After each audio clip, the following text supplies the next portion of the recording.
Hi friends, ಎಲ್ಲರಿಗೂ ನಮಸ್ಕಾರ. T20 ವಿಶ್ವಕಪ್ final match India versus south Africa. South Africa 32 ವರ್ಷ ಬಳಿಕ ಫೈನಲ್ನಲ್ಲಿ ಸೇರಿಕೊಂಡಿದೆ. ಹಾಗೆ ನಮ್ಮ ಭಾರತ 10 ವರ್ಷ ಬಳಿಕ ಫೈನಲ್ ಸೇರಿಕೊಂಡಿದೆ.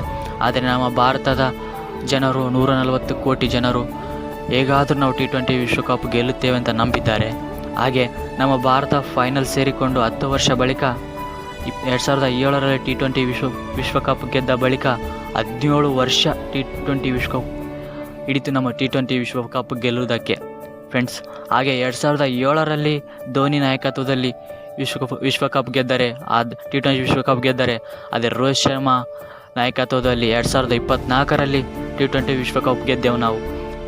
ಹಾಗೆ ಗೇಮ್ ಚೇಂಜರ್ ಯಾರಂತ ಹೇಳ್ತೇನೆ ಫ್ರೆಂಡ್ಸ್.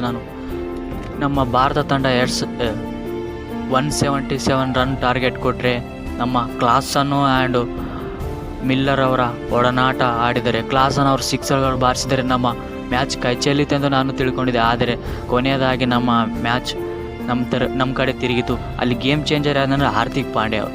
ಕ್ಲಾಸನ್ ಅವರ ವಿಕೆಟ್ ತೆಗೆದಲ್ಲಿ ಗೇಮ್ ಚೇಂಜ್ ಆಯಿತು. ಆದರೆ ಅದೇಯಿಂದ ನಮ್ಮ ಬೂಮ್ರಾ ಅವರು ಜೇಸನ್ ಅವರ ವಿಕೆಟ್ ಪಡೆದರು. ಅಲ್ಲಿಂದ ನಮ್ಮ ಟೀಮ್ ಇಂಡಿಯಾ ಕಂಬ್ಯಾಕ್ ಮಾಡಿತು. ತದನಂತರ ಬೂಮ್ರಾ ಅವರು 2 ವಿಕೆಟ್ ಪಡೆದರು ಹಾಗೂ ಹರ್ಷದೀಪ್ ಸಿಂಗ್ 2 ವಿಕೆಟು. ಆದರೆ ಹಾರ್ದಿಕ್ ಪಾಂಡ್ಯ 3 ವಿಕೆಟ್ ಪಡೆದರು.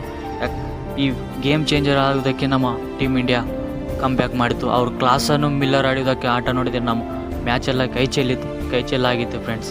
ಹಾಗೆ ನಮ್ಮ ಕೊನೆಯದಾಗಿ ರಾಹುಲ್ ದ್ರಾವಿಡ್ ಅವರು ಈ T20 ವಿಶ್ವಕಪ್ಗೆ ಕೊನೆಯ ಕೋಚ್ ಆಗಿದ್ದರು. ಇನ್ನು ಮುಂದೆ ಟೀಮ್ ಇಂಡಿಯಾಗೆ ಯಾವುದೇ ಕೋಚ್ ಆಗಿ ಇರುವುದಿಲ್ಲ ಫ್ರೆಂಡ್ಸ್.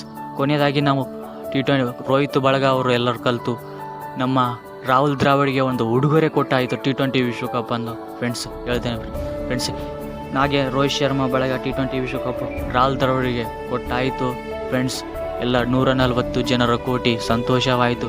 ಎಷ್ಟು ದಿನ ಕಾದೆವು T20 world cup, ODI world ಕಪ್ನಲ್ಲಿ 2023ರಲ್ಲಿ ಆಸ್ಟ್ರೇಲಿಯಾ ಜೊತೆ ನಾವು ಸೋಲಿದ್ದೆವು. ಅದರ ಪ್ರತಿಫಲವೇ ಇಲ್ಲಿ ನಮ್ಮ T20 2024ನಲ್ಲಿ ನಾವು ಸಾಧನೆ ಮಾಡಾಯಿತು ಫ್ರೆಂಡ್ಸ್. 17 ವರ್ಷ ಕಾದು ನೋಡಿದೆವು ಫ್ರೆಂಡ್ಸ್ T20 ವಿಶ್ವಕಪ್ ಗೆಲ್ಲುವುದಕ್ಕೆ. ಓಕೆ ಫ್ರೆಂಡ್ಸ್, ನಮ್ಮ ವಿಡಿಯೋ ನಿಮಗೆ ಇಷ್ಟವಾದರೆ ಶೇರ್ ಮಾಡಿ, ಸಬ್ಸ್ಕ್ರೈಬ್ ಮಾಡಿ ಫ್ರೆಂಡ್ಸ್, ಲೈಕ್ ಮಾಡಿ ಫ್ರೆಂಡ್ಸ್.